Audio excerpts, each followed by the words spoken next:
This part work has been supplied to me free of charge from DeAgostini. If you'd like to build along, pop along to DeAgostini.com where you can order one for your very own.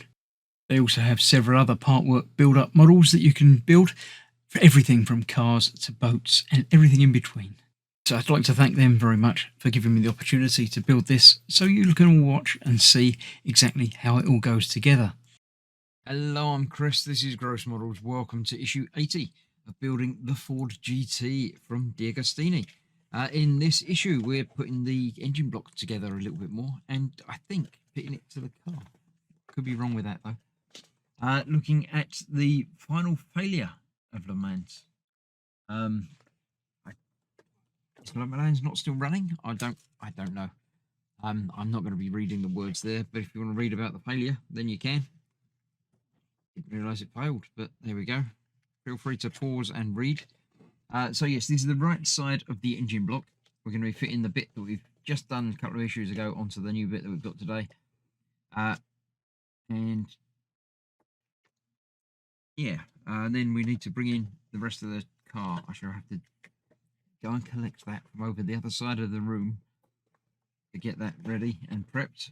We've got to do some installing stuff on there. I'll make sure I've got everything ready to go, and then with the engine block assembled and installed by the looks of it. So yeah, that'll be good. Let me get everything ready and get this built. Right, let's get this assembled. I've dug out all of the old stuff that I need from the entire wheelbase. I'd even forgotten about the engine, whatever part that is. I even sorted out the correct screws for each bit, so hopefully this will go together very smoothly. First of all, we've got to install that cover onto there. 2 screws do that. Those 2 screws there. Let's see if we can't get that assembled.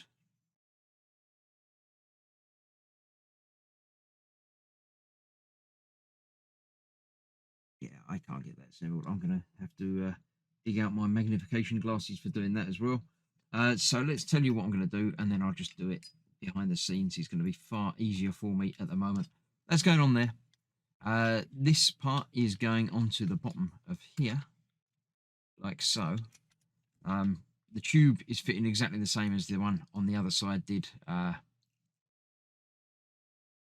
here we've got the tube fitted. We're going to fit one over there. Then we've got the tricky bit. This sump piece is going on the top there. That's not the tricky bit. Then we have the tricky bit. These 2 pieces have got to go together like that, but they've got to go together over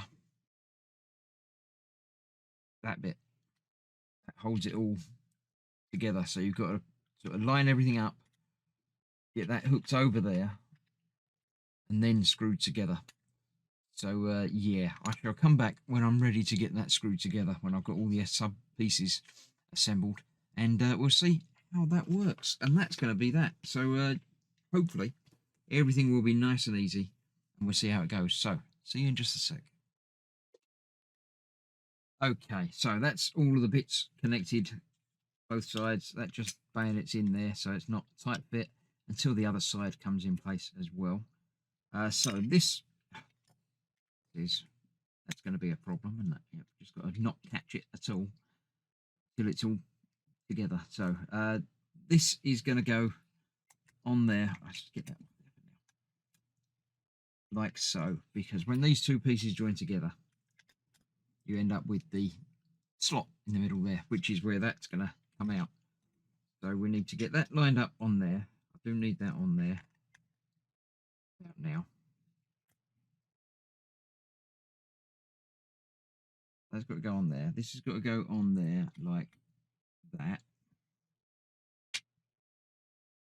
And this has got to go on the other side.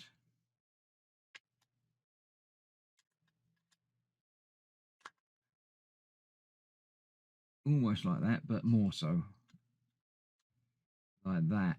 There we go. So that is then tight on there. That can't move from there. That can't escape from the bottom there. The top is in place. And there's just the 2 screws to hold that together through there. One there. The wheel gets in the way a little bit. The wheels. I should mention the wheels. The wheels have been a pain. They basically fell off while I was looking at seeing what was going on where. And I reattached them and they both came off again. So what I have actually done is replace the screws that they used in them with some better, longer ones that actually hold them in place securely. I don't know if I used the wrong screws or if they were a bit hopeful about how it was going to stay together, but I'm definitely happier the way that I've done it now. So if you need to do that, obviously feel free. Make it work rather than blindly following the instructions.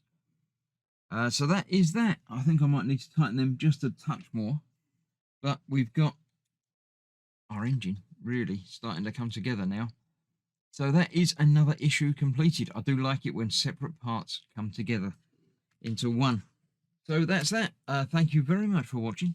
Join me next time when we're going to be doing, I don't know, something else. Probably continuing on this because that's the way this seems to be going at the moment. So thank you for watching. Stay safe. I'll see you soon. Bye-bye for now.